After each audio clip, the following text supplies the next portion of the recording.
ਸਰਕਾਰੀ ਰਜਿੰਦਰਾ ਕਾਲਜ ਬਠਿੰਡਾ ਦੇ BA ਭਾਗ ਪਹਿਲਾ ਪੰਜਾਬੀ ਲਾਜ਼ਮੀ ਦੇ ਵਿਦਿਆਰਥੀਓ, ਤੁਹਾਡੇ ਸਿਲੇਬਸ ਦੇ ਵਿੱਚ ਸ਼ਾਮਲ ਕੀਤੀ ਗਈ ਪਾਠ ਪੁਸਤਕ ਕਹਾਣੀ ਸੰਗ੍ਰਹਿ ਕਥਾ ਪੰਜਾਬ, ਜਿਸ ਦੇ ਸੰਪਾਦਕ ਡਾਕਟਰ ਹਰਭਜਨ ਸਿੰਘ ਹਨ, ਵਿੱਚ ਸ਼ਾਮਲ ਕੀਤੀ ਗਈ ਸੰਤੋਖ ਸਿੰਘ ਧੀਰ ਦੀ ਕਹਾਣੀ ਸਵੇਰ ਹੁਣ ਤੱਕ ਬਾਰੇ ਅੱਜ ਆਪਾਂ ਚਰਚਾ ਕਰ ਰਹੇ ਹਾਂ। ਇਸ ਲੈਕਚਰ ਦੇ ਵਿੱਚ ਹੁਣ ਆਪਾਂ ਸੰਤੋਖ ਸਿੰਘ ਧੀਰ ਦੇ ਜੀਵਨ ਵੇਰਵੇ ਦੀ ਸੰਖੇਪ ਦੇ ਵਿੱਚ ਗੱਲ ਕਰਾਂਗੇ, ਉਹਨਾਂ ਦੀ ਪੰਜਾਬੀ ਕਹਾਣੀ ਨੂੰ ਦੇਣ ਬਾਰੇ ਗੱਲ ਕਰਾਂਗੇ ਅਤੇ ਸਵੇਰ ਹੋਣ ਤੱਕ ਕਹਾਣੀ ਦੇ ਵਿਸ਼ੇ ਵਸਤੂ ਬਾਰੇ, ਉਸਦੇ ਪਾਤਰਾਂ ਬਾਰੇ ਵਿਸਥਾਰ ਦੇ ਵਿੱਚ ਚਰਚਾ ਕਰਾਂਗੇ। ਔਰ ਇਸ ਤੋਂ ਬਾਅਦ ਜਿਹੜੇ ਤੁਹਾਡੇ ਸਿਲੇਬਸ ਦੇ ਵਿੱਚ ਸ਼ਾਮਲ ਕੀਤੇ ਗਏ ਇਹ ਕਿਤਾਬ ਹੈਗੀ ਹੈ, ਇਹਦੇ ਵਿੱਚੋਂ ਪੈਦਾ ਹੋਣ ਵਾਲੇ ਜਿਹੜੇ ਪ੍ਰਸ਼ਨ ਹੈਗੇ ਆ, ਕਿਸ ਢੰਗ ਨਾਲ ਪ੍ਰਸ਼ਨ ਪੁੱਛੇ ਜਾਣਗੇ, ਉਹਨਾਂ ਦੀ ਵੀ ਆਪਾਂ ਗੱਲ ਕਰਾਂਗੇ, ਚਰਚਾ ਕਰਾਂਗੇ। ਸੰਤੋਖ ਸਿੰਘ ਧੀਰ ਦਾ ਜਨਮ 1920 ਈਸਵੀ ਨੂੰ ਹੋਇਆ ਸੀ ਅਤੇ ਉਸ ਦੀ ਮੌਤ 2010 ਈਸਵੀ ਨੂੰ ਹੋਈ ਸੀਗੀ। ਤਕਰੀਬਨ 90 ਸਾਲ ਦੀ ਉਮਰ ਦੇ ਵਿੱਚ ਉਹ ਇਸ ਦੁਨੀਆ ਤੋਂ ਅਲਵਿਦਾ ਕਹਿ ਗਏ ਸੀ, ਇਸ ਦੁਨੀਆ ਤੋਂ ਚਲੇ ਗਏ ਸੀ। ਉਹਨਾਂ ਦੀ ਜਿਹੜੀ ਵਿੱਦਿਆ ਵਿਦਿਆਰਥੀ ਉਹ ਸਿਰਫ ਮੈਟ੍ਰਿਕ ਤੱਕ ਦੀ ਸੀਗੀ, ਮੈਟ੍ਰਿਕੂਲੇਸ਼ਨ ਹੀ ਕੀਤੀ ਸੀ ਉਹਨਾਂ ਨੇ। ਸਾਰੀ ਉਮਰ ਉਹਨਾਂ ਦਾ ਜਿਹੜਾ ਕਿੱਤਾ ਰਿਹਾ ਉਹ ਹੈਗੀ ਸੀ ਸਾਹਿਤਕਾਰੀ। ਉਹਨਾਂ ਨੇ ਸਾਹਿਤਕਾਰੀ ਨੂੰ ਆਪਣਾ ਕਿੱਤਾ ਚੁਣਿਆ ਸੀਗਾ। ਕੁੱਲ ਵਕਤੀ ਲੇਖਕ ਰਹੇ ਸੀ, ਜਿਵੇਂ ਆਪਾਂ ਪਹਿਲਾਂ ਗੱਲ ਕੀਤੀ ਸੀ। ਬਹੁਤ ਸਾਰੇ ਲੇਖਕ ਹੈ ਜਿਹੜੇ ਸਾਡੇ ਪੰਜਾਬੀ ਸਾਹਿਤ ਦੇ ਵਿੱਚ ਦੇਖੇ ਅਸੀਂ, ਉਹ ਕੁੱਲ ਵਕਤੀ ਲੇਖਕ ਦੇ ਤੌਰ ਤੇ ਵਿਚਰੇ ਹੈ। ਕਹਿਣ ਦਾ ਭਾਵ ਇਹ ਹੈਗਾ ਕਿ ਉਹਨਾਂ ਨੇ ਸਾਰੀ ਉਮਰ ਸਾਹਿਤ ਨੂੰ ਹੀ ਆਪਣਾ ਕਿੱਤਾ ਚੁਣਿਆ ਸੀਗਾ।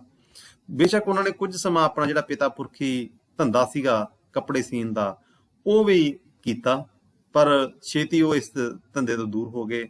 ਫਿਰ ਕੁਝ ਸਮਾਂ ਉਹਨਾਂ ਸਕੂਲ ਦੇ ਵਿੱਚ ਅਧਿਆਪਕ ਦੇ ਤੌਰ ਤੇ ਵੀ ਕੰਮ ਕੀਤਾ। ਉਹਨਾਂ ਦੇ ਜਿਹੜੇ ਕਹਾਣੀ ਸੰਗ੍ਰਹਿ ਸੀਗੇ, ਉਹਨਾਂ ਦਾ ਨਾਂ ਇਸ ਤਰ੍ਹਾਂ ਨੇ: ਛਿੱਟਿਆਂ ਦੀ ਛਾਂ, ਸਵੇਰ ਹੋਣ ਤੱਕ, ਸਾਂਝੀ ਕੰਧ, ਸ਼ਰਾਬ ਦਾ ਗਲਾਸ, ਊਸ਼ਾ ਭੈਣ ਜੀ ਚੁੱਪ ਸਨ, ਪੱਖੀ। ਵਿਦਿਆਰਥੀਓ, ਜਿਹੜੀ ਪੱਖੀ ਕਹਾਣੀ ਸੰਗ੍ਰਹਿ ਹੈ, ਇਹਦੇ ਉੱਪਰ ਉਹਨਾਂ ਨੂੰ ਸਾਹਿਤ ਅਕਾਦਮੀ ਦਾ ਪੁਰਸਕਾਰ ਮਿਲਿਆ ਸੀਗਾ। ਉਹ ਲਾਸਟ ਸਮੇਂ, ਅਖੀਰਲੇ ਸਮੇਂ ਉਮਰ ਦੇ ਵਿੱਚ ਆਪਣੇ ਮੁਹਾਲੀ ਰਹਿੰਦੇ ਰਹੇ ਹੈ। ਸੰਤੋਖ ਸਿੰਘ ਧੀਰ ਪੰਜਾਬੀ ਸਾਹਿਤ ਦੇ ਵਿੱਚ ਇੱਕ ਕਹਾਣੀਕਾਰ ਦੇ ਤੌਰ ਤੇ ਜਾਣੇ ਜਾਂਦੇ ਆ, ਪਰ ਕਹਾਣੀ ਦੇ ਨਾਲ ਨਾਲ ਉਹਨਾਂ ਨੇ ਕਵਿਤਾ ਦੇ ਖੇਤਰ ਦੇ ਵਿੱਚ ਵੀ ਔਰ ਨਾਲ ਨਾਵਲ ਸਾਹਿਤ ਖੇਤਰ ਦੇ ਵਿੱਚ ਵੀ ਆਪਣੀਆਂ ਸਾਹਿਤਕ ਰਚਨਾਵਾਂ ਪੇਸ਼ ਕੀਤੀਆਂ। ਪਰ ਉਹਨਾਂ ਦਾ ਜਿਹੜਾ ਨਾਂ ਸੀਗਾ ਜਾਂ ਉਹਨਾਂ ਦੀ ਜਿਹੜੀ ਪਹਿਚਾਣ ਸੀਗੀ, ਪੰਜਾਬੀ ਸਾਹਿਤ ਦੇ ਵਿੱਚ ਇੱਕ ਕਹਾਣੀਕਾਰ ਦੇ ਤੌਰ ਤੇ ਹੀ ਸਾਹਮਣੇ ਆਉਂਦੀ ਹੈ। ਸੰਤੋਖ ਸਿੰਘ ਧੀਰ ਪੰਜਾਬੀ ਸਾਹਿਤ ਦੇ ਅਗਾਂਹ ਵਧੂ ਲਹਿਰ ਦੀ ਉਪਜ ਹੈ। ਕਵਿਤਾ ਅਤੇ ਕਹਾਣੀ ਦੋਹਾਂ ਖੇਤਰਾਂ ਵਿੱਚ ਇਸਨੇ ਖਾਸ ਨਾਮਣਾ ਖੱਟਿਆ। 3 ਨਾਵਲ ਵੀ ਲਿਖੇ ਹੈ। ਇਸ ਦੀਆਂ ਕਹਾਣੀਆਂ ਗਿਣਤੀ ਵਿੱਚ ਘੱਟ ਹਨ, ਪਰ ਉਹਨਾਂ ਵਿੱਚੋਂ 5-6 ਕਹਾਣੀਆਂ ਕਿਸੇ ਵੀ ਉੱਤਮ ਕਹਾਣੀ ਸੰਗ੍ਰਹਿ ਵਿੱਚ ਸਥਾਨ ਪਾਉਣ ਦੀਆਂ ਅਧਿਕਾਰੀ ਹਨ। ਇਸ ਦੀਆਂ ਕਹਾਣੀਆਂ ਪੇਂਡੂ ਦੁੱਖ ਸੁੱਖ ਨਾਲ ਸੰਬੰਧਿਤ ਹਨ। ਪਿੰਡਾਂ ਦੇ ਵਿੱਚ ਜਿਹੜੇ ਲੋਕ ਰਹਿੰਦੇ ਹੈਗੇ ਆ, ਉਹਨਾਂ ਦੇ ਜੀਵਨ ਵੇਰਵਾ, ਉਹਨਾਂ ਦੇ ਦੁੱਖਾਂ ਦੀ ਗੱਲ, ਉਹਨਾਂ ਦੇ ਸੁੱਖਾਂ ਦੀ ਗੱਲ ਇਹਨਾਂ ਦੀਆਂ ਕਹਾਣੀਆਂ ਦੇ ਵਿੱਚ ਮਿਲਦੀ ਹੈ।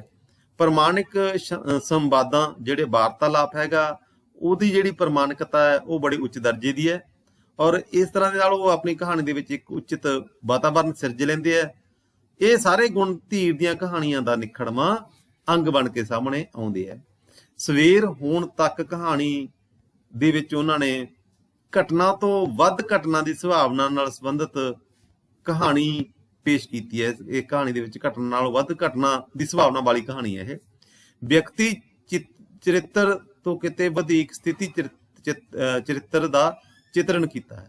ਵਿਅਕਤੀ ਚਰਿੱਤਰ ਹੁੰਦਾ ਹੈਗਾ ਕਰੈਕਟਰ ਸਕੈਚ, ਬੰਦੇ ਦਾ ਪਾਤਰ ਉਸਾਰੀ ਕਰਨ ਨਾਲੋਂ ਜਿਹੜੀਆਂ ਸਥਿਤੀਆਂ ਉਹਨਾਂ ਦਾ ਚਿਤਰਨ, ਉਹਨਾਂ ਦਾ ਬਿਆਨ ਜ਼ਿਆਦਾ ਕੀਤਾ ਹੈ। ਇੱਕ ਕਸ਼ਟਦਾਇਕ ਜੀਵਨ ਖੰਡ ਹਾਸਮਾਈ ਅੰਦਾਜ਼ ਵਿੱਚ ਪੇਸ਼ ਹੋ ਗਿਆ ਹੈ। ਇਹ ਵਿਦਿਆਰਥੀਓ ਉਸ ਸਮੇਂ ਦੀ ਕਹਾਣੀ ਹੈ ਜਦੋਂ ਪੰਜਾਬ ਦੇ ਵਿੱਚ ਅਜੇ ਬਿਜਲੀ ਨਹੀਂ ਆਈ ਸੀਗੀ। ਪੰਜਾਬ ਦੇ ਵਿੱਚ ਜਿਹੜਾ ਸਾਰਾ ਕੰਮ ਧੰਦਾ ਹੈਗਾ ਉਹ ਦੀਵੇ ਦੇ ਚਾਨਣ ਨਾਲ ਲਿਆ ਜਾਂਦਾ ਸੀ। ਦੀਵੇ ਘਰਾਂ ਦੇ ਵਿੱਚ ਜਗਾ ਕੇ ਹਨੇਰੇ ਨੂੰ ਦੂਰ ਕਰਨ ਦੀ ਕੋਸ਼ਿਸ਼ ਕੀਤੀ ਜਾਂਦੀ ਸੀ। ਜਿਹੜੀਆਂ ਅੱਜ ਦੀਆਂ ਸੁਵਿਧਾਵਾਂ ਹੈਗੀਆਂ, ਜਿਵੇਂ AC ਹੋ ਗਿਆ, ਪੱਖੇ ਹੋ ਗਏ, ਕੂਲਰ ਹੋ ਗਏ, ਇਹ ਚੀਜ਼ਾਂ ਉਦੋਂ ਨਹੀਂ ਸੀਗੀਆਂ। ਉਸ ਸਮੇਂ ਤਾਂ ਸਿਰਫ ਲੋਕ ਗਰਮੀ ਦੀ ਰੁੱਤ ਦੇ ਵਿੱਚ ਉੱਪਰ ਕੋਠਿਆਂ ਦੇ ਉੱਪਰ ਪੈ ਜਾਂਦੇ ਸੀ ਤੇ ਸਰਦੀ ਦੇ ਵਿੱਚ ਘਰਾਂ ਦੇ ਅੰਦਰ ਜਿਹੜੀਆਂ ਸੀਗੀਆਂ ਉਹ ਰਹਿ ਜਾਂਦੇ ਸੀਗੇ, ਤਾਂ ਕਿ ਉਹਨਾਂ ਨੂੰ ਠੰਡ ਤੇ ਗਰਮੀ ਤੋਂ ਬਚਾਅ ਕੀਤਾ ਜਾ ਸਕੇ। ਇਸ ਤਰ੍ਹਾਂ ਦੇ ਛੋਟੇ ਛੋਟੇ ਢੰਗ ਸੀਗੇ, ਜਾਂ ਦੇਸੀ ਪੱਖਿਆਂ ਦੇ ਨਾਲ ਚੱਲਿਆ ਜਾਂਦਾ ਸੀਗਾ। ਇਹ ਸਾਰੀ ਕਹਾਣੀ ਦੇ ਵਿੱਚ ਕਿਤੇ ਨਾ ਕਿਤੇ ਉਸ ਸਮੇਂ ਦੀ ਸਥਿਤੀ ਹੈ ਜਿਹੜੀ 1970 ਤੋਂ ਪਹਿਲਾਂ ਦੀ ਸਥਿਤੀ ਸੀ, ਜਦੋਂ ਪੰਜਾਬ ਦੇ ਵਿੱਚ ਅਜੇ ਪਿੰਡਾਂ ਦੇ ਵਿੱਚ ਬਿਜਲੀ ਨਹੀਂ ਪਹੁੰਚੀ ਸੀਗੀ। ਉਸ ਸਮੇਂ ਦੀ ਸਥਿਤੀਆਂ ਦਾ ਚਿੱਤਰਨ ਲੇਖਕ ਨੇ ਇਸ ਕਹਾਣੀ ਦੇ ਵਿੱਚ ਕੀਤਾ ਹੈ। ਇਹਦੇ ਜਿਹੜੇ ਪ੍ਰਮੁੱਖ ਪਾਤਰ ਹੈਗੇ ਉਹ ਹੈਗੇ ਆ ਚੰਨਣ, ਇਸ ਕਹਾਣੀ ਦੇ ਦਾ ਮੁੱਖ ਪਾਤਰ ਹੈਗਾ, ਉਸ ਦੀ ਪਤਨੀ ਬਚਨੋ, ਔਰ ਛੋਟੇ ਬੱਚੇ ਆ ਜਿਹੜੇ ਉਹਨਾਂ ਦੇ, ਕੈਲੋ, ਸੀਬੋ, ਭਿੰਦਰ, ਇਹ ਉਹਨਾਂ ਦੇ ਬੱਚੇ ਹੈ। ਦੂਸਰਾ ਉਹਦਾ ਇੱਕ ਗੁਆਂਢੀ ਹੈ ਘੁੱਦਾ, ਤੀਸਰੀ ਕੇਸਰੀ ਵੀ ਉਹਦੀ ਗੁਆਂਢਣ ਹੈ, ਇੱਕ ਮੈਂਗਲ, ਉਹ ਵੀ ਉਹਨਾਂ ਦੇ ਆਸ-ਪਾਸ ਹੀ ਰਹਿੰਦਾ ਹੈ। ਇਹ ਪੰਜ ਸੱਤ ਜਿਹੜੇ ਪਾਤਰ ਹੈਗੇ ਇਸ ਕਹਾਣੀ ਦੇ ਵਿੱਚ ਪੇਸ਼ ਹੁੰਦੇ ਆ। ਆਪਾਂ ਇਹਦੀ ਕਹਾਣੀ ਦੀ ਪੜ੍ਹਤ ਲੈਂਦੇ ਹਾਂ, ਫਿਰ ਆਪਾਂ ਦੇਖਦੇ ਹਾਂ ਕਹਾਣੀਕਾਰ ਕਹਿਣਾ ਕੀ ਚਾਹੁੰਦਾ ਹੈ। ਸਵੇਰ ਹੋਣ ਤੱਕ ਡੂੰਘੀ ਰਾਤ ਗਿਆ ਚੰਨਣ ਜੱਟ, ਪੱਕੇ ਖੂਹ ਦੀਆਂ ਪੈਲੀਆਂ ਵਾਹ ਕੇ ਥਕੇਵੇਂ ਦਾ ਝੰਬਿਆ ਘਰ ਮੁੜਿਆ। ਹਾੜ ਦੇ ਪਹਿਲੇ ਮੀਂਹ ਨੇ ਸੌਣੀ ਦੀਆਂ ਬਿਜਾਈਆਂ ਲਈ ਜ਼ੋਰ ਪਾ ਦਿੱਤਾ ਸੀ। ਹੁਣ ਵੱਤ ਆਈ ਹੋਈ ਸੀ, ਫਿਰ ਪਤਾ ਨਹੀਂ ਝੜੀ ਲੱਗ ਜਾਵੇ ਜਾਂ ਇੰਨੀ ਲੰਮੀ ਔੜ ਲੱਗ ਜਾਵੇ ਕਿ ਫਸਲਾਂ ਪਛੇਤੀਆਂ ਹੋ ਜਾਣ। ਵਿਦਿਆਰਥੀਓ, ਉਦੋਂ ਜਿਹੜਾ ਖੇਤੀ ਦਾ ਕੰਮ ਸੀਗਾ ਸਾਰਾ ਨਾ, ਉਹ ਟਰੈਕਟਰਾਂ ਦੇ ਨਾਲ ਜਾਂ ਮਸ਼ੀਨਰੀ ਨਾਲ ਨਹੀਂ ਹੁੰਦਾ ਸੀਗਾ, ਉਹ ਬਲਦਾਂ ਦੇ ਨਾਲ ਹੁੰਦਾ ਸੀਗਾ, ਊਂਠਾਂ ਦੇ ਨਾਲ ਹੁੰਦਾ ਸੀਗਾ, ਤੇ ਲੋਕ ਹੱਥਾਂ ਦੇ ਨਾਲ ਕੰਮ ਜ਼ਿਆਦਾ ਕਰਦੇ ਸੀਗੇ। ਔਰ ਜਿਹੜਾ ਚੰਨਣ ਹੈਗਾ ਉਹ ਵੀ ਇਸ ਪ੍ਰਕਿਰਿਆ ਦੇ ਵਿੱਚੋਂ ਹੀ ਲੰਘਦਾ ਹੈ, ਉਹ ਵੀ ਇਸ ਪ੍ਰਕਿਰਿਆ ਨੂੰ ਅਪਣਾਉਂਦਾ ਹੈ। ਇਹਦੇ 'ਚ ਕਹਾਣੀ ਦੇ ਸ਼ੁਰੂ 'ਚ ਹੀ ਦੱਸਿਆ ਗਿਆ ਹੈ, ਗਰਮੀ ਦੀ ਰੁੱਤ, ਹਾੜ ਦਾ ਪਹਿਲਾ ਪੱਖ, ਜਦੋਂ ਸਾਉਣੀ ਦੀ ਬਿਜਾਈ ਹੋਣੀ ਹੁੰਦੀ ਹੈ, ਹਾੜੀ ਸਾਂਭ ਲਈ ਜਾਂਦੀ ਹੈ। ਇਹ ਉਸ ਸਮੇਂ ਦਾ ਜ਼ਿਕਰ ਕੀਤਾ ਹੈ ਕਹਾਣੀਕਾਰ ਨੇ ਆਪਣੀ ਕਹਾਣੀ ਦੇ ਵਿੱਚ। ਬਲਦਾਂ ਨੂੰ ਪੱਠੇ ਪਾ ਕੇ ਉਹਨੇ ਹੱਥ ਪੈਰ ਧੋਤੇ, ਕੋਠੇ ਉੱਤੇ ਰੋਟੀ ਖਾਧੀ ਅਤੇ ਅੱਖ ਦੱਬਣ ਲਈ ਮੰਜੇ ਉੱਤੇ ਟੇਢਾ ਹੋ ਗਿਆ। ਸਵੇਰੇ ਵੱਡੇ ਤੜਕਿਓਂ ਜਾ ਕੇ ਆਲੂਆਂ ਵਾਲੀ ਜਿਹੜੀ ਜ਼ਮੀਨ ਸੀਗੀ ਉਹ ਟੁਕੜੀ ਦੇ ਵਿੱਚ ਜਵਾਰ ਦਾ ਛੱਟਾ ਖਿਲਾਰਨਾ, ਤੇ ਫਿਰ ਆਥਣੇ ਜੋਤੇ ਪੱਕੇ ਖੂਹ ਦੀਆਂ ਦੋਹਰ ਕਰਕੇ ਮੱਕੀ ਬੀਜਣੀ ਸੀ। ਆਥਣ ਦਾ ਜੋਤਾ ਤੇ ਸੁਆਹ ਦਾ ਜੋਤਾ, ਦੋ ਜੋਤੇ ਕਿਸਾਨੀ ਜੀਵਨ ਦੇ ਵਿੱਚ ਹੈ। ਇੱਕ ਤਾਂ ਜਿਹੜਾ 12-1 ਵਜੇ ਤੋਂ ਪਹਿਲਾਂ ਦਾ ਪਹਿਲਾ ਪੱਖ ਹੈਗਾ, ਦੂਸਰਾ ਜਦੋਂ ਦੁਪਹਿਰਾ ਢਲ ਜਾਂਦਾ ਹੈ ਸ਼ਾਮ ਦੇ 3 ਵਜੇ ਤੋਂ ਬਾਅਦ ਦਾ, ਉਹਨੂੰ ਦੂਸਰਾ ਜੋਤਾ ਕਹਿੰਦੇ ਸੀ। ਉਦੋਂ ਅਲੱਗ-ਅਲੱਗ ਉਹਦੇ ਦਿਮਾਗ ਦੇ ਵਿੱਚ ਕੰਮ ਚੱਲ ਰਹੇ ਸੀਗੇ ਕਿ ਸੁਬਾਹ ਸਵੇਰੇ ਜਾ ਕੇ ਆਲੂਆਂ ਵਾਲੀ ਜਿਹੜੀ ਪੈਲੀ ਹੈਗੀ ਉਹਦੇ ਵਿੱਚ ਜਵਾਰ ਖਿਲਾਰ ਕੇ ਸੁਹਾਗਾ ਮਾਰਨਾ ਹੈਗਾ ਤਾਂ ਕਿ ਜਵਾਰ ਹਰੀ ਹੋਵੇ ਉੱਥੇ, ਤੇ ਦੂਸਰੇ ਪਾਸੇ ਜਿਹੜੀ ਹੈਗੀ ਹੈ ਪੱਕੇ ਖੂਹ ਹੈ ਜਿਹੜਾ, ਉੱਥੇ ਦੋਹਰ ਕਰਕੇ ਮੱਕੀ ਬੀਜਣ ਦੀ ਉਹਦੀ ਮਨ ਦੇ ਵਿੱਚ ਇੱਛਾ ਸੀਗੀ। ਇਹ ਸੁੱਖ ਵਿੱਚ ਲੱਤਾਂ ਲਮਿਆਰ ਕੇ ਉਹ ਖਿੜੇ ਹੋਏ ਤਾਰਿਆਂ ਵੱਲ ਤੱਕਦਾ ਨੀਂਦ ਦੀ ਲੋਰ ਵਿੱਚ ਅੱਖ ਲਾਉਣ ਹੀ ਲੱਗਿਆ ਸੀ ਕਿ ਨਾਲ ਦੇ ਕੋਠੇ ਉੱਤੇ ਮੰਜਾ ਡਾਉਂਦਿਆਂ ਘੁੱਦਾ ਬੋਲਿਆ। ਉਹਦਾ ਗੁਆਂਢੀ ਹੈ ਵਿਦਿਆਰਥੀਓ, ਉਹ ਆ ਕੇ ਉਹਨਾਂ ਗੱਲਾਂ ਕਰਨ ਦੀ ਕੋਸ਼ਿਸ਼ ਕਰਦਾ। ਜਾਣੀ ਦਾ ਪੱਕੇ ਦੀ ਸਾਰੀ ਖੱਤੀ ਵਾਹ ਆਇਆ ਚੰਨਣਾ, ਮਖਾ ਬੋਲਦਾ ਨਹੀਂ, ਥੱਕਿਆ ਹੋਏਗਾ। ਇਹ ਉਹਨੂੰ ਆਪ ਹੀ ਕੁਐਸਚਨ ਕਰ ਰਿਹਾ ਹੈਗਾ। ਚੰਨਣ ਮੰਜੇ ਉੱਤੇ ਪਿਆ ਪਿਆ ਬੋਲਿਆ, ਉਹ ਮਖਾ ਹੁਣ ਕਾਹਨੂੰ ਰੜਕ ਰੱਖਣੀ ਐ, ਜੋਤਾ ਹੋਰ ਕੱਸ ਕੇ ਲਾ ਲਈਏ। ਇੱਕ ਤਾਂ ਬੋਲਦ ਨਹੀਂ ਤੁਰਦਾ, ਸਾਲਾ ਜਮਾਂ ਹੀ ਰਹਿ ਖੜਿਆ। ਕਿਹੜਾ ਮੀਣਾ, ਉਹ ਨਹੀਂ ਦੂਆ ਲਾਖਾ, ਡਿੰਗੀ ਨਹੀਂ ਪੜਦਾ ਬਰਾਬਰ, ਤਾਂ ਹੀ ਤਾਂ ਆਹ ਵੇਲਾ ਆ ਗਿਆ। ਹੁਣ ਉਹ ਆਪਣੇ ਪਸ਼ੂਆਂ ਦੀ ਗੱਲ ਕਰਦੇ ਹੈਗੇ ਆ। ਜਿਹੜਾ ਸਧਾਰਨ ਕਿਸਾਨ ਹੈਗਾ, ਜਿਹੜਾ ਗਰੀਬ ਕਿਸਾਨ ਹੈਗਾ, ਉਹਦੀਆਂ ਸਮੱਸਿਆਵਾਂ ਕਿਤੇ ਨਾ ਕਿਤੇ ਜਾ ਕੇ ਪਸ਼ੂਆਂ ਦੇ ਨਾਲ ਵੀ ਜਾ ਜੁੜਦੀਆਂ। ਤੇ ਉਹ ਦੱਸਦਾ ਹੈ ਕਿ ਜਿਹੜਾ ਮੇਰਾ ਬਲਦ ਹੈ, ਉਹ ਜਵਾਬ ਦੇ ਰਿਹਾ, ਹਾਰ ਰਿਹਾ, ਬਜ਼ੁਰਗ ਹੋ ਰਿਹਾ, ਬੁੱਢਾ ਹੋ ਰਿਹਾ, ਉਹਦੇ 'ਚ ਉਹ ਤਾਕਤ ਨਹੀਂ ਰਹਿ ਗਈ। ਭਾਈ ਖੁਰਾਕ ਦੀ ਗੱਲ ਹੈ ਸਾਰੀ, ਘੁੱਦੇ ਨੇ ਰੱਬ ਲੱਗਦੀ ਆਖੀ। ਖੁਰਾਕ ਹੁਣ ਪਾਈ ਤਾਂ ਜਾਂਦੇ ਆ, ਜਿੰਨੀ ਪਰੋਕੇ ਐ, ਕਹਿੰਦਾ ਜਿੰਨੀ ਕੁ ਮੇਰੀ 'ਚ ਪਹੁੰਚ ਆ ਉਨੀ ਖੁਰਾਕ ਦੇਈ ਤਾਂ ਜਾਂਦੇ ਆ। ਚੰਨਣ ਦੀ ਆਵਾਜ਼ ਵਿੱਚ ਐਸੀ ਬੇਵਸੀ ਸੀ, ਇਹ ਗੱਲ ਉਹਦੇ ਵਿੱਚ ਬੇਵਸੀ ਝਲਕਦੀ ਹੈ ਕਿ ਜਿੰਨੀ ਕੁ ਮੇਰੀ ਪਹੁੰਚ ਪਾਈ ਜਾਂਦਾ ਮੈਂ। ਆਹੋ, ਘੁੱਦਾ ਮੰਜੇ ਉੱਤੇ ਟੇਢਾ ਹੋ ਗਿਆ। ਤਾਰਿਆਂ ਭਰੀ ਨੀਲੀ ਛੱਤ ਵੱਲ ਤੱਕਦੇ ਚੰਨਣ ਦੀਆਂ ਅੱਖਾਂ ਵਿੱਚ ਉਂਘ ਆਉਣ ਲੱਗ ਪਈ, ਨੀਂਦ ਆਉਣ ਲੱਗ ਪਈ। ਇੱਕ ਲੋਰ ਵਿੱਚ ਨੀਂਦ ਦਾ ਟੂਣਾ ਹੋ ਰਿਹਾ ਸੀ। ਤਾਰੇ ਉਹਦੀਆਂ ਅੱਖਾਂ ਵਿੱਚ ਧੂੜ ਦੇ ਕਿਣਕੇ ਬਣ ਗਏ ਤੇ ਪੱਕੇ ਖੂਹ ਦੇ ਲਹਿਰੀਏ ਸਿਆੜ ਉਹਦੇ ਸੁਪਨਿਆਂ ਵਿੱਚ ਫੈਲਣ ਲੱਗੇ। ਪਰਲੇਵਾਸ ਟਿੱਕੀ ਰਾਤ ਵਿੱਚ, ਉਹ ਜਿਹੜਾ ਪਰਲੇਵਾਸ ਟਿੱਕੀ ਰਾਤ ਵਿੱਚ ਟੌਂਕਰ ਦਾ ਕੁੱਤਾ ਨਿਮਾ ਹੁੰਦਾ, ਉਹਦੀ ਸੁਰਤ ਚੋਂ ਵਿਸਰ ਗਿਆ। ਵਿਦਿਆਰਥੀਓ, ਜਿਹੜਾ ਕੰਮ ਕਰਨਾ ਹੁੰਦਾ ਨਾ, ਉਹ ਬੰਦੇ ਦੇ, ਇਨਸਾਨ ਦੇ ਸੋਚ ਦੇ ਵਿੱਚ ਉੱਭਰਦਾ ਰਹਿੰਦਾ ਹੈ, ਸੁਪਨਿਆਂ ਦੇ ਵਿੱਚ ਉੱਭਰਦਾ ਰਹਿੰਦਾ ਹੈ। ਇਸੇ ਤਰ੍ਹਾਂ ਚੰਨਣ ਸਿੰਘ ਦੇ ਸੁਪਨਿਆਂ ਦੇ ਵਿੱਚ ਵੀ ਚੀਜ਼ਾਂ ਉੱਭਰਦੀਆਂ। ਹੁਣ ਜਦੋਂ ਤੁਹਾਡੇ ਪੇਪਰ ਹੁੰਦੇ ਆ, ਪੇਪਰਾਂ ਦੇ ਦਿਨਾਂ ਦੇ ਵਿੱਚ ਕੁਐਸਚਨ ਜਾਂ ਰਾਤ ਨੂੰ ਉੱਦਾਂ ਦੇ ਸੁਪਨੇ ਆਉਂਦੇ ਹੈਗੇ, ਪੇਪਰ ਦੇ ਆਹ ਪੋਰਸ਼ਨ ਰਹਿ ਗਿਆ, ਆਹ ਹੋ ਗਿਆ, ਇਦਾਂ ਦੀ ਗੱਲ ਹੀ ਉਹਦੇ ਮਨ ਦੇ ਵਿੱਚ ਵੀ ਉੱਭਰ ਰਹੀ ਹੈ। ਉਹਦੀ ਮਾਨਸਿਕਤਾ ਦਾ ਜ਼ਿਕਰ ਕਹਾਣੀਕਾਰ ਇੱਥੇ ਕਰ ਰਿਹਾ। ਛੰਨੇ ਵਿੱਚ ਦੁੱਧ ਲੈ ਕੇ ਬਚਨੋਂ ਚੰਨਣ ਦੇ ਮੰਜੇ ਕੋਲ ਆਈ, ਲੈ ਫੜ ਦੁੱਧ ਦੀ ਬੁੱਕ ਪੀ ਲੈ, ਘੁੱਟ ਕਹਿੰਦੀ ਦੁੱਧ ਦੀ ਪੀ ਲਾ। ਚੰਨਣ ਦਾ ਠੌਂਕਾ ਲੱਗ ਰਿਹਾ ਸੀ, ਉਹ ਸੌਂ ਰਿਹਾ ਸੀ। ਮਖਾ ਸੌ ਵੀ ਗਿਆ ਸੀਬੋ ਦਾ ਬਾਪੂ, ਉਹਨੇ ਚੰਨਣ ਦਾ ਮੋਢਾ ਝੁਣਿਆ। ਹਾਂ ਹਾਂ ਹਾਂ, ਚੰਨਣ ਅੱਬੜ ਵਾਹੇ ਬੋਲਿਆ। ਲੈ ਫੜ ਦੁੱਧ ਪੀ ਲੈ, ਉੱਠ ਕੇ ਕੋਸਾ ਕੋਸਾ। ਚੰਨਣ ਉੱਠ ਕੇ ਮੰਜੇ ਉੱਤੇ ਬਹਿ ਗਿਆ ਤੇ ਦੁੱਧ ਦਾ ਛੰਨਾ ਫੜ ਕੇ ਉਂਗਦਾ ਪੀਣ ਲੱਗ ਪਿਆ। ਆਲੇ ਦੁਆਲੇ ਕੋਠਿਆਂ ਉੱਤੇ ਲੋਕ ਚੁੱਪ-ਚਾਪ ਪਏ ਸਨ। ਕੁੱਦੇ ਦੀ ਵੀ ਅੱਖ ਲੱਗੀ ਜਾਪਦੀ ਸੀ। ਬਚਨੋਂ ਪੈਂਦ ਵੱਲ ਮੰਜੇ ਦੀ ਵਾਹੀ ਉੱਤੇ ਵਹਿ ਗਈ। ਲੋੜੇ ਦਾ ਵੱਟ ਹੋ ਰਿਹਾ ਸੀ। ਉਦੋਂ ਹੀ ਇੱਕ ਪਾਣੀ ਦਾ ਭਿੱਜਿਆ ਬੁੱਲਾ ਆਇਆ। ਦੂਰ ਪਹਾੜ ਦੀ ਕੁੱਖ ਵਿੱਚ ਕਾਲੀ ਘਟਾ ਘਿਰੀ ਹੋਈ ਸੀ, ਜਿਸ ਵਿੱਚੋਂ ਕਦੇ-ਕਦੇ ਬਿਜਲੀ ਅੱਖ ਮਾਰ ਜਾਂਦੀ। ਬਚਨੋਂ ਨੇ ਹੌਲੀ ਜਿਹੀ ਆਖਿਆ, ਬੱਦਲ ਅੱਜ ਫੇਰ ਖੌਰੇ ਮੰਜੇ ਹੇਠਾਂ ਲੁਹਾ ਕੇ ਛੱਡੇ। ਖਾਲੀ ਛੰਨਾ ਬਚਨੋਂ ਵੱਲ ਕਰਦਿਆਂ ਉਹਨੇ ਹੁੰਗਾਰਾ ਦਿੱਤਾ, ਸੋਹਣਾ ਕਿਹੜਾ ਮਿਲਦਾ ਸਹੁਰਾ ਨੀਂਦ ਭਰ ਕੇ, 2 ਰਾਤਾਂ ਹੋ ਗਈਆਂ ਇਸੇ ਤਰ੍ਹਾਂ। ਹੁਣ ਉਹਦੀ ਬੇਬਸੀ ਹੈ, ਦੇਖੋ ਵਿਦਿਆਰਥੀਓ। ਗਰੀਬ ਕਿਸਾਨ ਹੈ, ਕਹਿੰਦਾ ਰਾਤ ਨੂੰ ਸੌਣ ਨੂੰ ਨਹੀਂ ਮਿਲਦਾ, ਦਿਨੇ ਕੰਮ, ਕਿਉਂਕਿ ਉਹਨੇ ਜਿਹੜੀ ਬੱਤਰ ਹੈ ਉਹ ਸਾਂਭਣੀ ਹੈਗੀ ਹੈ। ਜੇ ਬੱਤਰ ਨਾ ਸਾਂਭੀ ਗਈ ਤਾਂ ਮੁੜ ਕੇ ਸ਼ਾਇਦ ਮੀਂਹ ਪਤਾ ਨਹੀਂ ਕਦੋਂ ਪਵੇ, ਇਸ ਕਰਕੇ ਕੰਮ ਵੀ ਜ਼ਰੂਰੀ ਸੀਗਾ। ਕੰਮ ਦੇ ਨਾਲ ਨਾਲ ਵਿਦਿਆਰਥੀਓ ਉਹ ਆਪਣੇ ਆਰਾਮ ਨਹੀਂ ਮਿਲ ਰਿਹਾ, ਇਹ ਸਮੱਸਿਆ ਕਹਾਣੀਕਾਰ ਪੇਸ਼ ਕਰ ਰਿਹਾ ਹੈ। ਨੀਂਦ ਵਿੱਚ ਕੀਲਿਆ ਚੰਨਣ ਫੇਰ ਮੰਜੇ ਉੱਤੇ ਢੇਰੀ ਹੋ ਗਿਆ। ਪੈਂਦ ਪਈ ਖੇਸੀ ਉਹਨੇ ਟੰਗਾਂ ਉੱਤੇ ਖਿੱਚ ਲਈ। ਬਚਨੋਂ ਦੇ ਮੰਜੇ ਉੱਤੇ ਨਿੱਕੀ ਕੁੜੀ ਬਿਲਕ ਉੱਠੀ। ਉਹ ਉੱਠ ਕੇ ਉਹਦੇ ਨਾਲ ਜਾ ਪਈ। ਵੱਟ ਫਿਰ ਹੋ ਗਿਆ ਸੀ। ਅੱਧ ਪਹਿਰ ਵੀ ਨਹੀਂ ਸੀ ਬੀਤਿਆ ਹੋਣਾ ਕਿ ਚੰਨਣ ਦੇ ਪਿੰਡੇ ਉੱਤੇ ਸੂਈ ਜਿਹੀ ਆ ਚੁਭੀ। ਉਹਨੇ ਪਾਸਾ ਪਰਤਿਆ, ਉਸੇ ਤਰ੍ਹਾਂ ਇੱਕ ਹੋਰ ਤੇ ਉਹਦੀ ਨੀਂਦ ਭੰਗ ਹੋਣ ਲੱਗੀ। ਕਣੀ ਲੱਗ ਪਈ ਡਿੱਗਣ ਕੋਈ ਕੋਈ। ਬਚਨੋਂ ਨੇ ਲਲਕਾਰ ਕੇ ਆਖਿਆ, ਮੰਜੇ ਤਾਂ ਲਾਉਣੇ ਹੀ ਪੈਣਗੇ। ਟਾਹਾਂ ਨੀ ਮਖਾ ਪਏ ਰਹੋ, ਕਿਤੇ ਨਹੀਂ ਪਰਲੋਂ ਆਉਂਦੀ। ਚੰਨਣ ਨੇ ਖੇਸੀ ਹੋਰ ਉੱਤੇ ਖਿੱਚ ਕੇ ਸਵਾਰ ਲਈ। ਫਿਰ ਹਬੜ ਦਬੜ ਪੈ ਜਾਣੀ ਐ। ਬਚਨੋਂ ਫਿਕਰ ਨਾਲ ਘਾਬਰਦੀ ਸੀ। ਕਿਤੇ ਨਹੀਂ ਪੈਂਦੀ, ਤੂੰ ਪਈ ਰਹਿ। ਗੱਲ ਅਜੇ ਚੰਨਣ ਦੇ ਮੂੰਹ ਵਿੱਚ ਹੀ ਸੀ ਕਿ ਮੋਟੇ-ਮੋਟੇ ਕਣਿਆਂ ਨੇ ਇੱਕਦਮ ਹੱਲਾ ਬੋਲ ਦਿੱਤਾ। ਆਲੇ ਦੁਆਲੇ ਸਾਰੇ ਕੋਠਿਆਂ ਉੱਤੇ ਹਫੜਾ ਦਫੜੀ ਮਚ ਗਈ। ਮੰਜੀਆਂ ਭੰਗੂੜਿਆਂ ਉੱਤੇ ਜੁੱਲੀਆਂ ਪਰੋਲਿਆਂ ਵਿੱਚ ਪਏ ਘੂਕ ਨਿਆਣੇ ਡੌਰ ਭੌਰ ਹੋ ਉੱਠੇ। ਚੰਨਣ ਬੌਂਦਲ ਕੇ ਮੰਜੇ ਉੱਤੇ ਪਈ ਦਰੀ ਦੀ ਪੂਣੀ ਕਰਨ ਲੱਗਾ।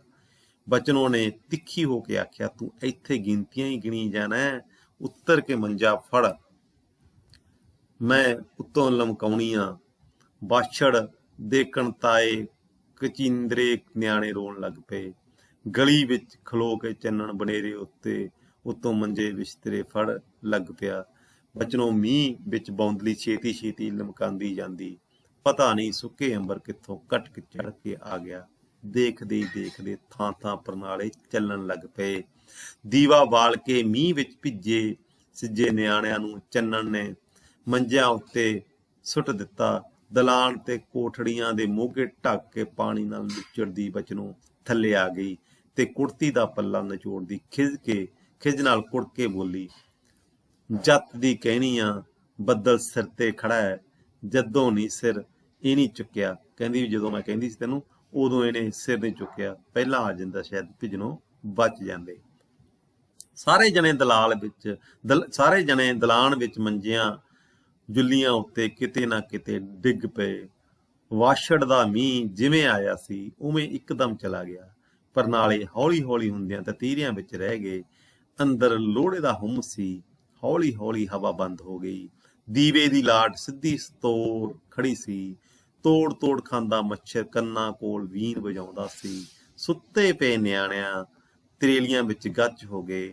ਤੱਤੀ ਹਵਾੜ ਨਾਲ ਘਰ ਪੱਠੇ ਵਾਂਗ ਤਪ ਰਿਹਾ ਸੀ। ਅਕਲਕਾਨ ਹੋਇਆ ਚੰਨਣ ਬੋਲਿਆ, ਮੋਗਾ ਤਾਂ ਖੁੱਲਾ ਰਹਿਣ ਦਿੰਦੀ, ਮੀਂਹ ਤਾਂ ਘਟ ਬੰਨ ਕੇ ਆ ਗਿਆ, ਫਿਰ ਕੌਣ ਜਾਂਦਾ ਉੱਪਰ। ਅੰਦਰ ਤਾਂ ਅੱਗ ਲੱਗੀ ਜਾਂਦੀ ਹੈ। ਮੱਛਰ ਤੋੜ ਤੋੜ ਖਾਂਦਾ ਹੈ। ਚੰਨਣ ਨੇ ਪਿੰਡਾ ਖੁਰਕਦਿਆਂ ਕਿਹਾ। ਪਸੀਨੇ ਵਿੱਚ ਪਿਚਕੀ ਹੋਈ ਕੈਲੋ ਪੰਗੂੜੀ ਉੱਤੇ ਠਿਸ ਠਿਸ ਕਰਨ ਲੱਗੀ। ਬਿਲਕਦੀ ਛੋਟੀ ਕੁੜੀ ਬਚਨੋਂ ਤੋਂ ਨਾਲ ਨਹੀਂ ਸੀ ਲਾਈ ਜਾਂਦੀ। ਉਹਨੇ ਪੱਖੀ ਝੱਲ ਕੇ ਨਿਆਣਿਆਂ ਨੂੰ ਚੁੱਪ ਕਰਾਉਣਾ ਚਾਹਿਆ। ਵੱਡੀ ਕੁੜੀ ਸੀ ਉਹ ਪਾਣੀ ਪਾਣੀ ਹੋਈ ਆਪਣੇ ਪੰਗੂੜੇ ਉੱਤੇ ਉੱਠ ਬੈਠੀ। ਬਾਬਾ ਨੀਂਦ ਕਿਹੜਾ ਆਉਂਦੀ ਹੈ, ਨਹੀਂ ਬੇਬੇ ਆਪਾਂ ਦੀਵਾ ਨਾ ਬੁਝਾ ਦਈਏ। ਕਹਿੰਦਾ ਵੀ ਦੀਵਾ ਬੁਝਾਉਣ ਨਾਲ ਹੀ ਸ਼ਾਇਦ ਇਹ ਘਟ ਜਾਵੇ ਚਾਨਣ, ਜਿਹੜਾ ਹੁਮਸ ਸੀਗਾ। ਨਹੀਂ ਬੇਬੇ ਆਪਾਂ ਦੀਵਾ ਹੀ ਬੁਝਾ ਦੇ, ਆਪਣਾ ਕਹਿੰਦਾ ਦੀਵਾ ਬੁਝਾ ਦੇ। ਸੀਬੋ ਤੋਂ ਛੋਟਾ ਭਿੰਦਰ ਬੋਲਿਆ। ਉਹਨੂੰ ਦੀਵੇ ਦੇ ਚਾਨਣ ਤੋਂ ਵੀ ਸੇਕ ਆਉਣਾ ਜਾਪਦਾ ਸੀ। ਚੰਨਣ ਉੱਠ ਕੇ ਬਾਹਰ ਗਲੀ ਵਿੱਚ ਆਇਆ। ਕਣੀਆਂ ਤਾਂ ਬੰਦ ਨੇ, ਬੱਦਲ ਤਾਂ ਦੀਂਦਾ ਨਹੀਂ ਕੋਈ ਕਿਤੇ। ਹੁਣ ਜੈ ਖਾਣਾ ਐਵੇਂ ਭਾਜੜਾਂ ਪਾ ਦਿੰਦਾ ਹੈ। ਅੱਜ ਕੱਲ ਦਾ ਮੀਂਹ। ਬਚਨੋਂ ਪਈ ਅੰਦਰ ਬੋਲੀ। ਨੀ ਬੇਬੇ ਗਲੀ 'ਚ ਕੱਢ ਲਓ ਮੰਜੇ। ਸੀਬੋ ਕਾਹਲੀ ਪੈ ਕੇ ਆਖਿਆ। ਆਹੋ ਮੁੰਨੀ ਗਲੀ ਵਿੱਚ ਡਾਹ ਲੈਨੇ ਆ। ਚੰਨਣ ਅੰਦਰ ਆ ਕੇ ਬਾਹਰ ਕੱਢਣ ਲਈ ਮੰਜਾ ਚੁੱਕਣ ਲੱਗਾ। ਬਚਨੋਂ ਉੱਠ ਕੇ ਬੂਹੇ ਵਿੱਚ ਆਈ ਤੇ ਉੱਪਰ ਵੱਲ ਤੱਕਣ ਲੱਗੀ। ਹੁਣ ਤਾਂ ਦੀਂਦਾ ਨਹੀਂ ਕਿਸੇ ਪਾਸੇ, ਇੰਨਾ ਸਾਫ਼ ਹੈ ਅੰਬਰ। ਗਵਾਂਢੋ ਕੇਸਰੀ ਤਖਾਣੀ ਨੇ ਹੁੰਗਾਰਾ ਦਿੱਤਾ। ਨੀ ਭੂਆ ਕੱਲਾ ਕੱਲਾ ਤਾਰਾ ਗਿਣ ਲੈ, ਜਦ ਆਉਂਦਾ ਪਟਮੀਲੀ ਚੱਕ ਦਿੰਦਾ ਚੰਦਰਾ। ਬਾਬਾ ਮਾਲਕ ਨੂੰ ਕੌਣ ਕਹੇ। ਉੱਤੋਂ ਚੜਾਉਣ ਲਈ ਆਪਣੇ ਨੀਵੇਂ ਬਨੇਰੇ ਉੱਤੇ ਮੰਜੇ ਦੇ ਪਾਵੇ ਉਡਾਉਂਦੇ ਕੁੱਦਾ ਬੋਲਿਆ। ਮਖਾ ਹੁਣ ਉੱਤੇ ਹੀ ਚੜਾ ਮੰਜੇ, ਗਲੀ 'ਚ ਨਹੀਂ ਸੂਤ ਰਹਿਣੇ। ਬਚਨੋਂ ਨੇ ਗਲੀ ਵਿੱਚ ਮੰਜਾ ਡਾਉਂਦਿਆਂ ਚੰਨਣ ਨੂੰ ਆਖਿਆ। ਨਹੀਂ ਹੁਣ 2 ਘੰਟੇ ਪਿੱਛੇ ਕਿੱਥੇ ਧੂਕ ਘੜੀਸ ਕਰੀਏ, ਰਾਤ ਅੱਧੀ ਟੁੱਟ ਚੱਲੀਏ। ਦੇਖ ਤਾਂ ਖਿੱਤੀਆਂ ਕਿੱਥੇ ਸਰਕ ਆਈਆਂ। ਗਲੀ 'ਚ ਕਿਹਦਾ ਡਾਹੇਗਾ, ਨਾਲੇ 100 ਡੰਗਰ ਪਸ਼ੂ। ਤੂੰ ਚੱਲ ਉੱਤੇ, ਮੈਂ ਫੜਾਉਣੀ ਆ ਮੰਜੇ, ਘੜੀ ਆਰਾਮ ਨਾਲ ਤਾਂ ਲੰਘੇ। ਚੰਗਾ ਫਿਰ ਫੜਾ ਸੀਬੋ ਚੱਕ ਤਾਂ ਭਾਈ ਨਿਆਣਿਆਂ ਨੂੰ। ਭਿੰਦਰ ਉੱਠ ਹੋਏ ਮੰਜੇ ਕਢਾ ਬਾਹਰ। ਕਹਿੰਦਿਆਂ ਚੰਨਣ ਪੌੜੀ ਦੇ ਡੰਡੇ ਚੜ੍ਹਦਾ ਬਨੇਰੇ ਉੱਤੇ ਜਾ ਬੈਠਿਆ। ਬਚਨੋਂ ਨੇ ਬਾਹਾਂ ਉੱਤੇ ਸਹਾਰਾ ਦੇ ਕੇ ਮੰਜੇ ਦੇ ਬਿਸਤਰੇ ਫੜਾਏ। ਚੰਨਣ ਨੇ ਮੁੜ ਥਾਂ ਥਾਈਂ ਨਿਆਣਿਆਂ ਨੂੰ ਪਾਇਆ। ਬਚਨੋਂ ਨੇ ਦੀਵਾ ਬੁਝਾ ਕੇ ਜਿੰਦਾ ਲਾਇਆ ਤੇ ਪੌੜੀ ਦੇ ਸਿਖਰਲੇ ਡੰਡੇ ਉੱਤੇ ਚੜ੍ਹਦੀ ਬੋਲੀ। ਹੇ ਵਾਖਰੂ, ਹੇਠਾਂ ਨਾਲੋਂ ਸਾਹ ਆਉਂਦਾ ਹੈ। ਕਹਿੰਦੀ ਹੇਠਾਂ ਨਾਲੋਂ ਸਾਹ ਤਾਂ ਆਉਂਦਾ ਹੈ। ਨਿਆਣਿਆਂ ਨੂੰ ਮੰਜੀਆਂ ਉੱਤੇ ਲਟਾ ਸਵਾਰ ਕੇ ਬਚਨੋਂ ਮੋਗਾ ਖੋਲਣ ਗਈ ਤਾਂ ਕੋਠੜੀ ਉੱਤੇ ਉਹਦੀ ਅੱਡੀ ਧਸ ਗਈ ਤੇ ਫਿਰ ਮੁੜ ਕੇ ਆਉਂਦੀ ਦਾ ਬਨੇਰੇ ਉੱਤੇ ਪੈਰ ਤਿਲਕ ਗਿਆ।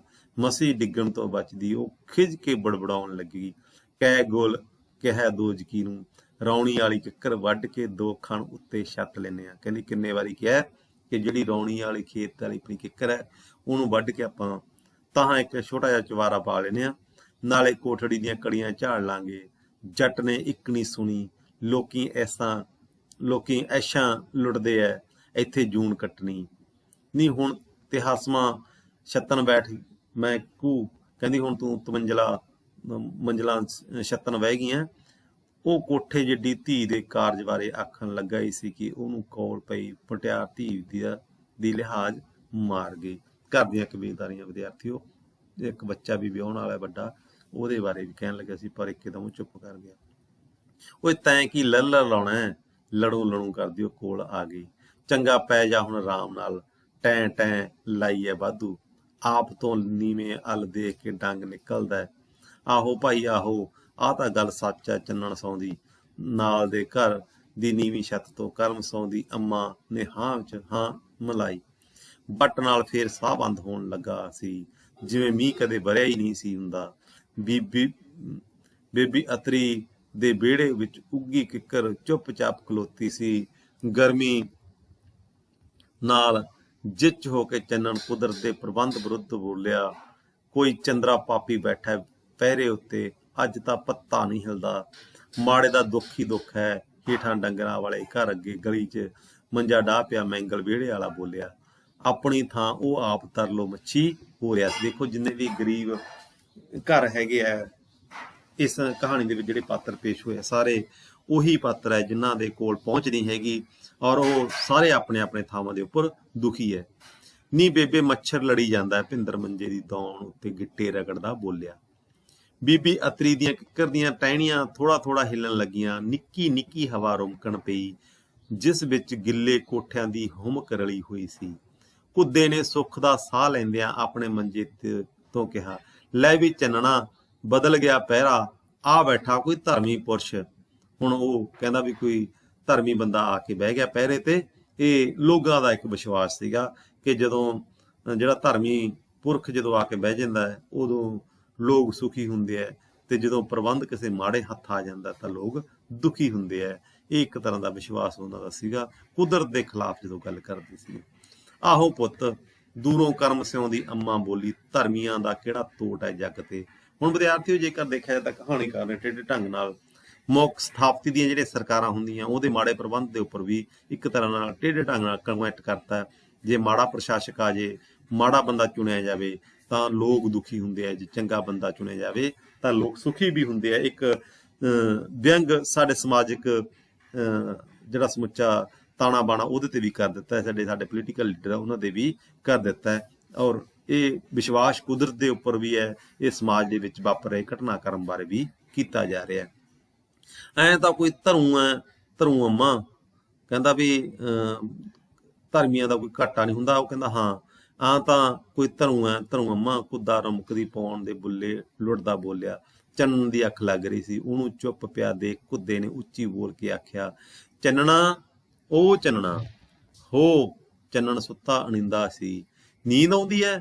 ਆਹੋ, ਚੰਗਾ ਫੇਰ ਸੌਂ ਜਾ। ਕੁੱਦੇ ਨੇ ਆਪ ਵੀ ਪਾਸਾ ਪਰਤ ਲਿਆ। ਨਿੱਕੀ ਨਿੱਕੀ ਪਾਉਣ ਦੇ ਜਿਵੇਂ ਸਭੋ ਦੁੱਖ ਧੋ ਦਿੱਤੇ। ਪੋਲੇ ਹੱਥੀ ਪਿਆਰ ਨਾਲ ਝਲਦੀ ਕੁਦਰਤ ਲੋਰੀਆਂ ਦੇ ਰਹੀ ਸੀ। ਹੌਲੀ ਹੌਲੀ ਸਾਰੇ ਸੌਂ ਗਏ। ਚੰਨ ਸਰਾਣੇ ਬਾਂਹ ਦੇ ਕੇ ਪਾਸੇ ਭਾਰ ਨੀਂਦ ਵਿੱਚ ਗੁੜੰਦ ਹੋ ਗਿਆ। ਚੰਨਣ ਵੀ ਜਿਹੜਾ ਸਰਾਣੇ ਬਾਂਹ ਦੇ ਕੇ, ਇੱਥੇ ਚੰਨ ਦੀ ਤਾਂ ਚੰਨਣ ਹੋਣਾ ਚਾਹੀਦਾ, ਚੰਨਣ ਵੀ ਸਰਾਣੇ ਦੀ ਹੇਠ ਬਾਂਹ ਦੇ ਕੇ ਟੇਢਾ ਹੋ ਕੇ ਇੱਕ ਵਾਰੀ ਫੇਰ ਘੂਕ ਸੌਂ ਗਿਆ। ਅਚਨਚੇਤ ਭੁੱਖੇ ਸ਼ੇਰ ਵਾਂਗ ਪਿੰਡ ਉੱਤੇ ਬੱਦਲ ਘੋਰਿਆ। ਅਵੜ ਕੇ ਚੰਨਣ ਵੀ ਅੱਖ ਖੁੱਲ ਗਈ। ਮੋਟੇ ਮੋਟੇ ਭੂਰੇ ਬੱਦਲ ਚੰਨ ਨੂੰ ਝੱਫ ਕੇ ਅਸਮਾਨ ਉੱਤੇ ਫੈਲ ਰਹੇ ਸਨ। ਪਤਲਾ ਜਿਹਾ ਘਸਮੈਲਾ ਹਨੇਰਾ ਛਾਇਆ ਹੋਇਆ ਸੀ। ਚੰਨਣ ਉੱਠ ਕੇ ਮੰਜੇ ਉੱਤੇ ਬਹਿ ਗਿਆ ਤੇ ਪੈਰਾਂ ਨਾਲ ਜੁੱਤੀ ਢੋਣ ਲੱਗਾ। ਚਿੱਟੇ ਚਾਨਣ ਦੀ ਇੱਕ ਤਾਰ ਜਿਹੀ ਤੇਜ਼ੀ ਨਾਲ ਚੀਨਿਆਂ ਦੇ ਚਵਾਰੇ ਉੱਤੇ ਲਰਜੀ ਤੇ ਅਗਲੇ ਛਿਨ ਜ਼ੋਰ ਨਾਲ ਬਿਜਲੀ ਡਿੱਗਣ ਦੀ ਆਵਾਜ਼ ਆਈ। ਡਰ ਨਾਲ ਨਿਆਣੇ ਰੋਣ ਤੇ ਕੁੱਤੇ ਭੌਂਕਣ ਲੱਗੇ। ਰਾਮ ਰਾਮ ਹੋਣ ਲੱਗੀ। ਚੰਨਣ ਦੀਆਂ ਚਿਧਿਆਈਆਂ ਅੱਖਾਂ ਅੱਗੇ ਹਨੇਰੇ ਵਿੱਚ ਕੋਈ ਪੀਲੀ ਹਰੀ ਲਾਲ ਤਾਰ ਅਜੇ ਤੱਕ ਲਰਜ ਰਹੀ ਸੀ। ਹਵਾ ਦਾ ਇੱਕ ਤਿੱਖਾ ਬੁੱਲਾ ਕਿੱਕਰ ਦੀਆਂ ਟਾਹਣੀਆਂ ਵਿੱਚੋਂ ਉਲਝ ਰਿਹਾ ਸੀ। ਕੇਸੂ ਫਿਰ ਜਾਏ ਇਹਨੂੰ ਬਚਨੋਂ ਠੰਬਰ ਕੇ ਨਿੱਕੀ ਕੁੜੀ ਨੂੰ ਹਿੱਕ ਨਾਲ ਸਾਂਭਦੀ ਉੱਠੀ। ਚੰਦਰਾ ਬਾਦ ਹੀ ਪੈ ਗਿਆ ਅੱਜ, ਖਬਰ ਨਹੀਂ ਕਿਧਰੋਂ ਆ ਗਿਆ ਚੜ ਕੇ। ਤੇ ਉਹ ਚੰਨਣ ਨੂੰ ਫਿਕਰ ਨਾਲ ਉੱਚੀ ਬੋਲੀ, ਹੁਣ ਤੂੰ ਬੈਠਾ ਹੀ ਸੋਚੇ ਰਹਿ, ਮੰਜੇ ਤਾਂ ਥੱਲੇ ਲਾਉਣੇ ਪੈਣਗੇ। ਫਿਰ ਥੱਲੇ ਕਿੱਥੇ ਲਾਹਾਂਗੇ ਹੁਣ? ਚੰਨਣ ਦੇ ਹੱਡ ਦੁਖ ਰਹੇ ਸਨ। ਹੋਰ ਕੀ ਕਰੇਗਾ? ਦੇਖਦਾ ਨਹੀਂ ਬੱਦਲ ਤਾਂ ਢਕੋ ਢਕੀ ਖੜੇ ਐ। ਉੱਠ ਝੱਟ ਕਰ। ਮਾਂਜਾ ਹੁਣ ਕਿਤੇ ਦੇਖ ਨੂੰ ਬੱਦਲ ਨਹੀਂ ਸੀ। ਕਹਿੰਦਾ ਹੁਣ ਦੇਖਣ ਨੂੰ ਕਿਤੇ ਥੋੜਾ ਟਾਈਮ ਪਹਿਲਾਂ ਬੱਦਲ ਨਹੀਂ ਸੀਗਾ ਦਿਖਦਾ। ਘੰਟਾ ਪਹਿਲਾਂ ਕੁੱਦਾ ਆਪਣੇ ਮੰਜੇ ਉੱਤੇ ਉੱਠ ਕੇ ਬਹਿੰਦਾ ਬੋਲਿਆ, ਮਾਂਜਾ ਹੁਣ ਕਿਤੇ ਦੇਖਣ ਨੂੰ ਬੱਦਲ ਨਹੀਂ ਸੀ। ਘੰਟਾ ਪਹਿਲਾਂ ਕਿਤੇ ਇੱਕ ਬੱਦਲ ਵੀ ਸੀ, ਸਾਰੇ ਤਾਰ ਨਿਕਲੇ ਹੋਏ ਸੀਗੇ। ਹੁਣ ਦੇਖ ਲੈ ਇੱਕਦਮ ਫੇਰ ਬੱਦਲ ਘਿਰ ਗਿਆ। ਕਹਿੰਦਾ ਹਵਾ ਥੰਮ ਗਈ, ਖੜ ਗਈ ਹਵਾ। ਕਹਿੰਦਾ ਬੱਦਲ ਘੁਲਦਾ ਜਾਂਦਾ ਸੀ। ਚੀਨੀਏ ਲੰਬੜ ਤੇ ਹੋਰ ਚਵਾਰਿਆਂ ਵਾਲੇ ਬੂਹੇ ਬਾਰੀਆਂ ਖੋਲੀ ਆਰਾਮ ਨਾਲ ਚੁਬਾਰਿਆਂ ਵਿੱਚ ਪਏ ਸਨ। ਅਮੀਰ ਵਰਗ ਬੜੇ ਆਰਾਮ ਦੇ ਨਾਲ ਆਪਣੀ ਰਾਤ ਕੱਟ ਰਿਹਾ ਸੀ। ਚੰਨਣ ਨੇ ਇੱਕ ਪਲ ਸੋਚ ਕੇ ਆਖਿਆ, ਨਿਆਣਿਆਂ ਦੀਆਂ ਮੰਜੀਆਂ ਝਲਿਆਨੀ ਹੇਠ ਕਰ ਦਿੰਦੇ ਆ। ਝਲਿਆਨੀ ਵਿਦਿਆਰਥੀ ਰਸੋਈ ਨੂੰ ਕਿਹਾ ਗਿਆ। ਤੂੰ ਸੀਬੋ ਨਾਲ ਹੇਠਾਂ ਚਲੀ ਜਾ, ਮੈਂ ਹਾਲੇ ਇੱਥੇ ਹੀ ਹਾਂ। ਕਹਿੰਦਾ ਵੀ ਤੂੰ ਸੀਬੋ ਨਾਲ ਥੱਲੇ ਚਲੀ ਜਾ, ਮੈਂ ਉੱਪਰ ਹੀ ਬਹਿਣਾ ਤੇ ਬੱਚਿਆਂ ਦੇ ਰਸੋਈ ਦੇ ਵਿੱਚ ਮੰਜੇ ਢਾ ਦਿਆਂਗੇ। ਇਹ ਗੱਲ ਚੰਨਣ ਕਹਿੰਦਾ ਉਹਨੂੰ ਵੀ 10 ਮਿੰਟ ਜਿੰਨਾ ਕਿ ਆਰਾਮ ਮਿਲਦਾ। ਕੋਈ ਕਣੀ ਝਰਨ ਲੱਗ ਪਈ। ਬਚਨੋਂ ਫਿਕਰ ਨਾਲ ਤੜਫ ਕੇ ਬੋਲੀ, ਉਹ ਤੇਰੀ ਤਾਂ ਮੱਤ ਮਾਰੀ ਗਈ ਹੈ ਕਿ ਹਾਲ ਕਰਦਾ ਹੈ। ਝਲਿਆਨੀ ਹੇਠਾਂ ਕਿਹਨੂੰ ਪਾਏਗਾ? ਤੂੰ ਹੇਠਾਂ ਫੜ ਮੰਜੇ। ਕਹਿੰਦੀ ਕਿੱਦਾਂ ਨਹੀਂ ਗੱਲ ਬਣਨੀ, ਤੂੰ ਹੇਠਾਂ ਚੱਲ, ਮੰਜੇ ਤਾਂ ਫੜਨੇ ਪੈਣਗੇ ਥੱਲੇ। ਬਚਨੋਂ ਤੇ ਸੀਬੋ ਛੇਤੀ ਕੱਪੜੇ ਬਲੇਟੇ ਨਿੱਕੇ ਨਿਆਣਿਆਂ ਨੂੰ ਸਾਂਭ ਕੇ ਥੱਲੇ ਚਲੀਆਂ ਗਈਆਂ। ਕੈਲੋ ਤੇ ਭਿੰਦੀ ਜਾਗੋ ਮਿੱਟੀ ਵਿੱਚ ਪੌੜੀ ਦੇ ਡੰਡੇ ਟੋ ਟੋ ਉੱਤਰ ਲੱਗੇ। ਉਹ ਆਪ ਉੱਤੋਂ ਹੀ ਪੈਂਦ ਵੱਲ ਦਰੀ ਇਕੱਠੀ ਕਰਕੇ ਘਰੋੜੇ ਟੇਢਾ ਹੋ ਗਿਆ।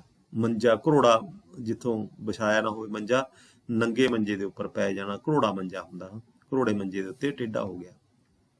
ਕਣੀਆਂ ਡਿੱਗੀ ਜਾਂਦੀਆਂ ਸਨ। ਅੱਜ ਨਹੀਂ ਬਈ ਸੌਣ ਦਿੰਦਾ ਚੰਨਣਾ, ਕਣੀਆਂ ਤੋਂ ਕਾਣਤ ਕੇ ਘੋਦਾ ਬੋਲਿਆ।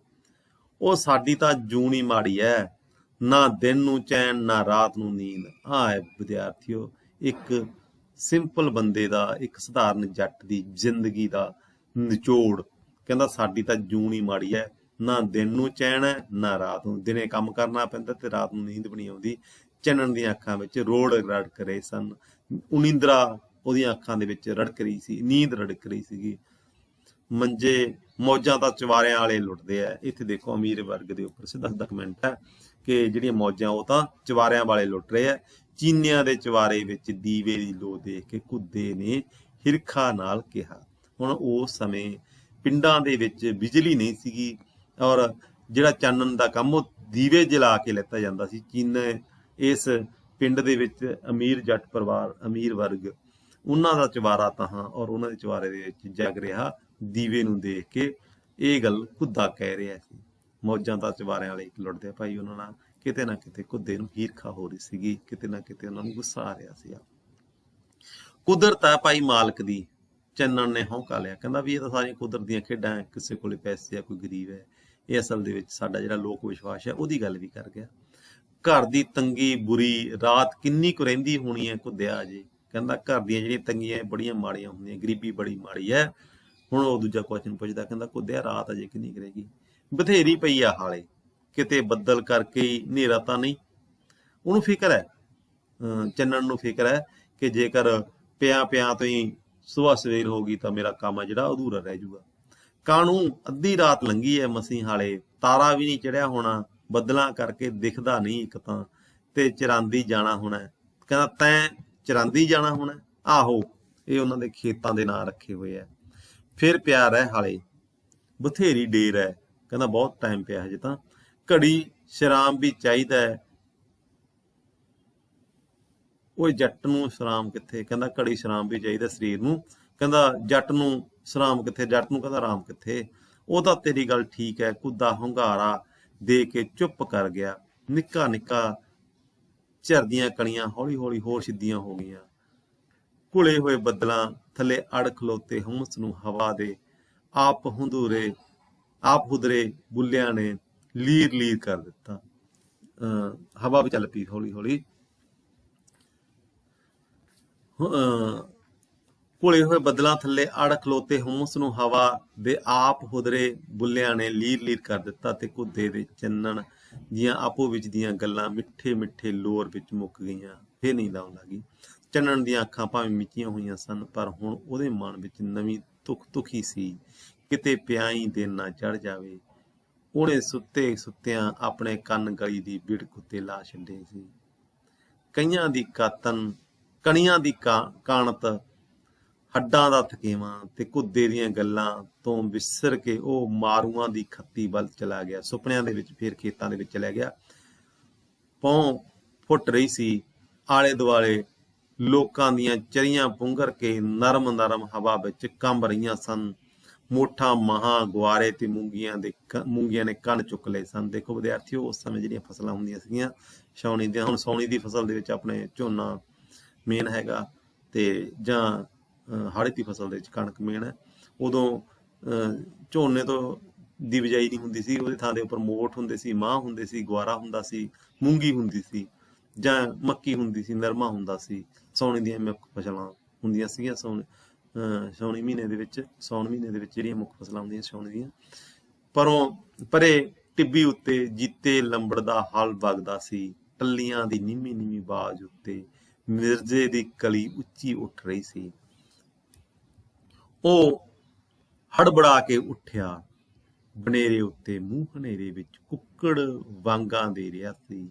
ਗਲੀ ਵਿੱਚੋਂ ਲੰਘਦੇ ਬਲਦਾਂ ਦੀਆਂ ਟੱਲੀਆਂ ਟਣਕ ਰਹੀਆਂ ਸਨ ਤੇ ਪੌ ਦੀ ਲੋ ਬੱਦਲਾਂ ਵਿੱਚੋਂ ਫੁੱਟਣ ਹੀ ਵਾਲੀ ਸੀ। ਵਿਹੜੇ ਚੋਂ ਵਿਹੜੇ ਵਿੱਚੋਂ ਬੋਲਦਾਂ ਨੂੰ ਖੋਲ ਕੇ ਟਿੱਬੀ ਵੱਲ ਤੁਰਦਾ ਚੰਨਣ ਬੋਲਿਆ, ਹਾਜ਼ਰੀ ਦੇ ਕੇ ਸੀਬੋ ਨੂੰ ਛੇਤੀ ਘੱਲਦੀ ਬਚਨਪੁਰੇ, ਚਾਹ ਰੱਤੀ ਕੈੜੀ ਰੱਖੀ। ਉਹਦਾ ਬੋਲ ਪਾਟੇ ਹੋਏ ਬਾਂਸ ਵਰਗਾ ਸੀ।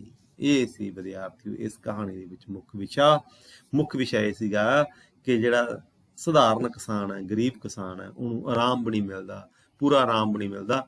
ਸਹੀ ਟਾਈਮ ਦੇ ਉੱਪਰ ਕੰਮ ਵੀ ਕਰਨਾ ਖੇਤੀ ਦਾ। ਖੇਤੀ ਖਸਮਾਂ ਛੇਤੀ ਵਾਲੀ ਗੱਲ ਹੈ ਕਿ ਜੇਕਰ ਖੇਤੀ ਦੇ ਵਿੱਚ 1-2 ਦਿਨ ਦੇਰ ਹੋ ਗਈ, 1-2 ਦਿਨ ਲੇਟ ਹੋ ਗਈ ਫਸਲ ਬੀਜਣ ਕੰਨਿਓ ਤਾਂ ਬੱਤ ਵੀ ਜਾਂਦੀ ਸੀ। ਉਸ ਸਮੇਂ ਜਿਹੜੇ ਸਿੰਜਾਈ ਦੇ ਸਾਧਨ ਵੀ ਨਹੀਂ ਸੀਗੇ, ਉਸ ਸਮੇਂ ਖੇਤਾਂ ਦੇ ਵਿੱਚ ਤਾਂ ਕੀ ਘਰਾਂ ਦੇ ਵਿੱਚ ਵੀ ਬਿਜਲੀ ਨਹੀਂ ਸੀ।